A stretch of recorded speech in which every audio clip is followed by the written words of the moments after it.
প্রকৃতি জীবনের স্নিগ্ধ পরশ। প্রকৃতি আমাদের মা, আমাদের আশ্রয়। তার সবুজ গালিচা, নীল আকাশ, নদীর কলতান, পাখির গান সবই যেন এক অপর সান্ত্বনার আধার। শহরে কোলাহলে যখন মন হাঁপিয়ে ওঠে, তখন একটুখানি সবুজ, একটুখানি বাতাস, একটুখানি নদীর ধারা আমাদের প্রাণকে আবার জীবন্ত করে তোলে। প্রকৃতির সাথে একাত্ম হওয়া মানে নিজের ভেতরের শান্তিকে খুঁজে পাওয়া।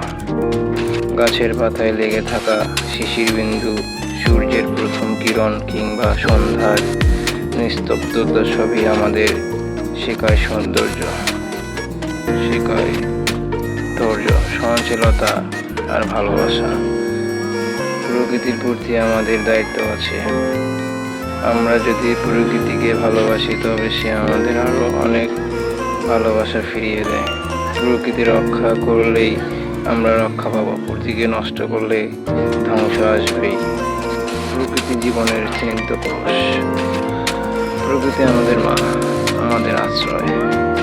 তার সবুজ গালিচা, নীল আকাশ, নদীর কলতান, পাখির গান সবই যেন এক অপর সান্ত্বনার আধার।